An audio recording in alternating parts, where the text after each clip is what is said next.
Hello, Martin here from Signature Software with an online demonstration of our back to school system for news agencies. The system being evaluated today is branded in News Extra and Extra theme with red, white and black as the main colours.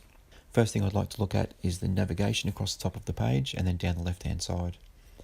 This includes home, new schools, frequently asked questions, privacy and contact us. All of the content displayed here is editable through the site's admin system, and we'll get to that in a few moments. At the top of the page is your typical cart and my account links, and we'll get to those as we go through the demonstration.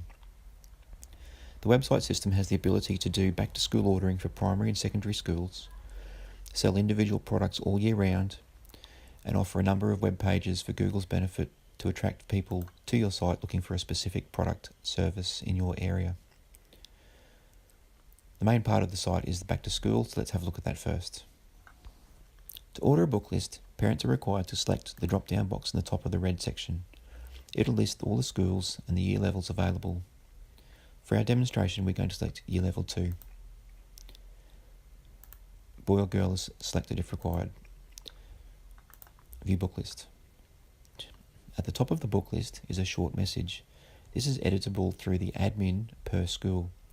It might contain information such as ordering closing dates, picking up dates, home delivery options, and anything else that's particular to this school. Add the student's name at the two boxes at the top of the book list. Scroll down a little bit and here's all the items that the school requires for next year. These can be placed in order with a set quantity in the admin section, which we'll get to soon. As you can see, each product has its own price, and when we change the quantity, the price at the bottom of the page also adjusts. Items can be added or removed depending on the requirements for that student.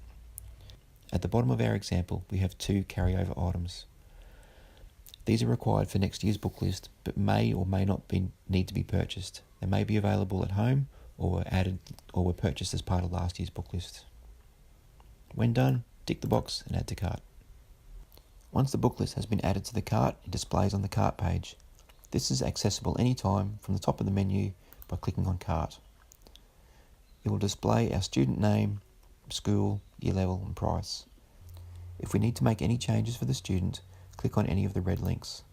To add another book list to the cart, go back to the drop down, select the school and year level and view book lists. For this example, I've selected a high school or a secondary school. Each year level for secondary schools are set up a little bit differently to primary schools. They require a number of subjects to be added and assigned to that year level. For this example, I'm going to select 4.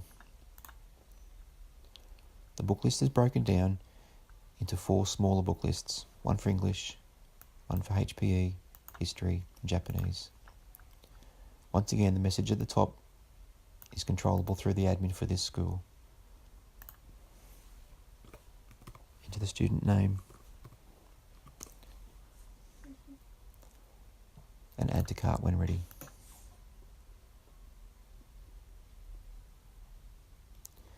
Now we have 2 students in the one cart.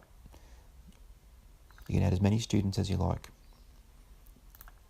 The next step is to create an account if it's your first time, or if you're an existing user of the site, to log into your account.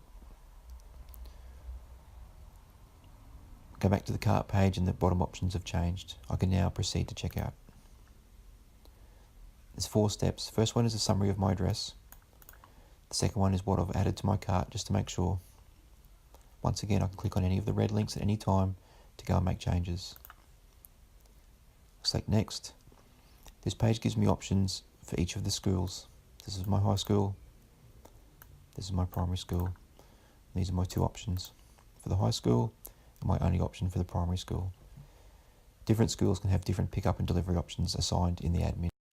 Step 3 of the checkout process is to select your payment method. These can be created per store. Some stores may wish to only offer credit card online or pay in store. Some may wish to do PayPal or lay-by. It's really up to individual stores. For this example, I'll pay in store. Place my order.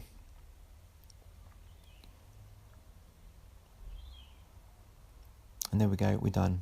My order's been placed and confirmation email has been sent to me. There's 2 emails that you will receive as a parent. One is an invoice or order confirmation, and the second one is your pickup and payment instructions. As each site is individual to the next, every site can have its own customizations and pickup and payment options. These can include Stripe, various bank payment portals, PayPal, anything you like we can add into the site for you. Let's look at our admin section. It's very simple, but it has everything you need to manage your Booklist system.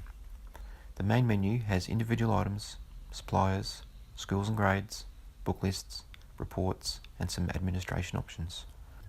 Individual items relates to the selling of products and the creation of categories that appear on the left-hand side of the website, as well as displaying 3 feature products at the bottom of the homepage.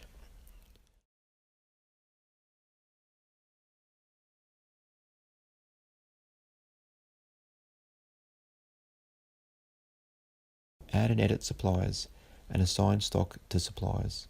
This helps when it comes to ordering and keeping a track of stock requirements as Booklist orders come in. Schools and grades lets us create schools, add subjects, assign subjects to a school and grade, and manage our pickup options.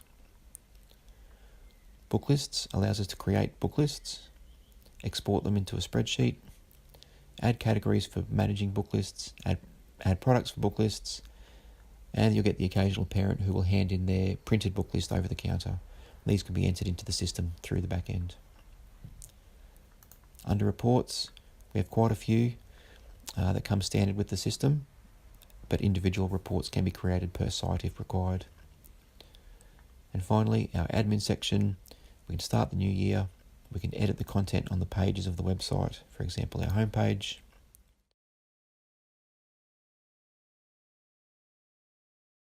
Let's look at adding and editing suppliers. Simply select Add or Edit a supplier from the drop-down list. Previously entered suppliers will appear. Click on the link of the one you need to make any changes to their details. We only record simple information like name, phone, email, and their address. The reason for this is to help us manage stock levels by supplier during the busy time. The third option under suppliers on the menu allows us to manage our stock levels by supplier. Our table has 5 columns: product, current stock, completed orders, progress orders, and the last column allows us to change the quantity. For example, our test order we put in required 5 glue sticks. That's why we have 5 in this column here.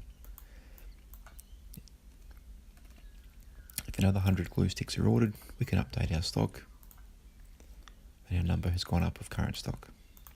This has proven to be a really handy feature when orders are coming in during the Christmas period at a rapid rate. Let's have a look at how we can manage our schools and year levels. We have the ability to add and edit schools, add subjects, assign subjects to grades, and manage our pickup options. Let's pick an existing school and see how it's set up. Every school has a name. It has a box of general instructions that appears at the top of the book list. We can select the year levels for the school, primary and secondary.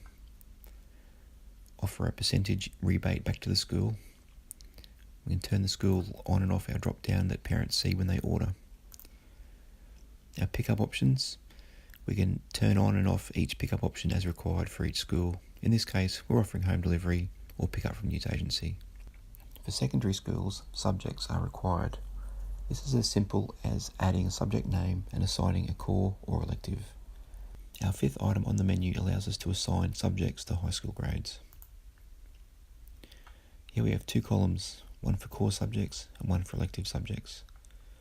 As we scroll down, there's quite a few in the system already, and these can be provided as is or a blank subject table if you prefer.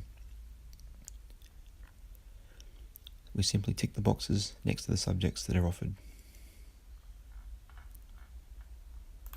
and assign subjects when done. Our pickup options are simply just a heading that we can control if we need to change dates.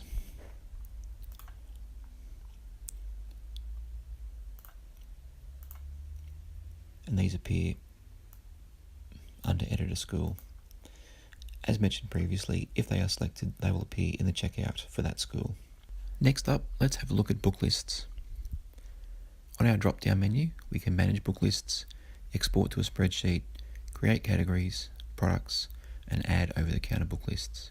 When we add a product, we give it a name, have the option for a barcode, a location in our warehouse or store, obviously a price, select the supplier part number, and we have an option to assign it to a category. These categories don't appear on the book list of parents and are simply used on our Manage Book Lists page to find products. Add product to site when ready.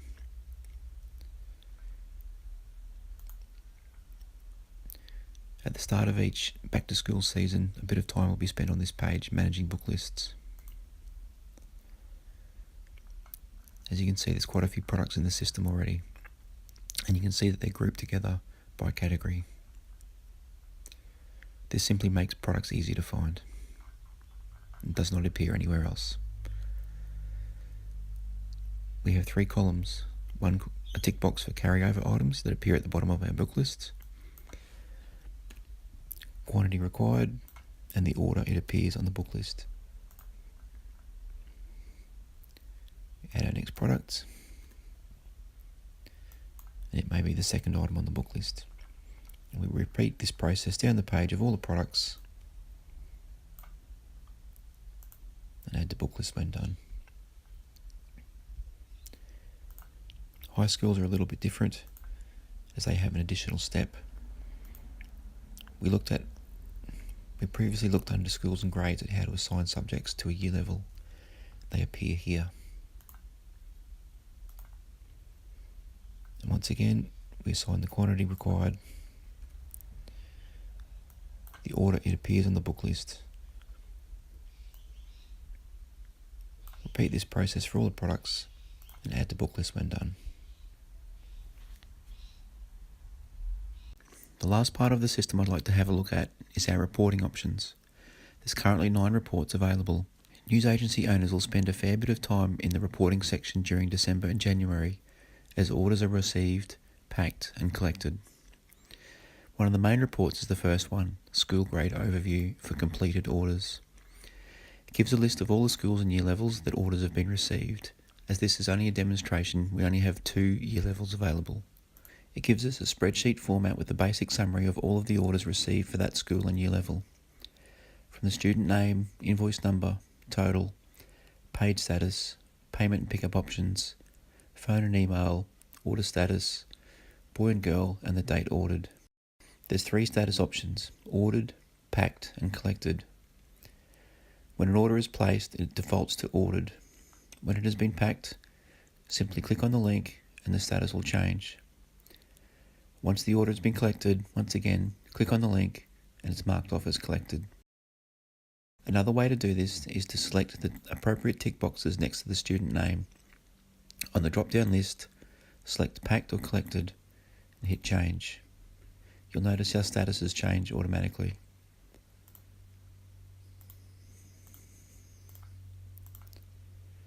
And the last one is being collected. The other options available on the drop-down list include we can delete orders, mark them as paid, our payment status changes, and when we're ready, we can print picking sheets. When we view our picking sheets, they're printed on one picking sheet per A4 page. Each picking sheet references the invoice number, some basic details about the news agency, student name, order summary, and of course the items that were selected for that student's book list. Report 2 is the same as Report 1, but shows orders that have been started and not completed. In this example, we can only see the student name and the total. There's no email or phone assigned to this order, which means the parent has not yet logged in or created an account. They certainly haven't been through the checkout, which is why there's no paid, payment or pickup options added. Report number 3 allows us to print box labels. These can be done in 8s, 10s, 12s or 14 labels per page. Report 4 allows us to make multiple changes to one invoice. These include paid status, payment option and pickup or delivery option. We can either search by the invoice number or by part of the student name. We can change the paid status, the payment option, and the pickup or delivery option by simply clicking the radio buttons appropriate to each option. Report number 5 allows us to isolate a particular product from a book list. This is typically used in the younger year levels where things like A4 paper, glue, and tissues are used as a communal item within the classroom. Report number 6 provides a summary of each product and the quantity required to fill all the book lists for that school. Report 7 is basically the same as Report 6, but can be broken down into each school and year level and not just the school as a whole. And finally, our last 2 reports. Report 8 is a brief summary of the rebate amount for each school. And Report 9 tells us how many orders and what dollar value we have received for each school and each year level. Thank you for taking the time to watch our video. We trust there are some features in our system that will help you run a better back-to-school service this year. If you'd like to know more, have a question, or would like to play with the test site, please get in touch through the email address sales@signaturesoftware.com.au. Thanks again. Talk soon.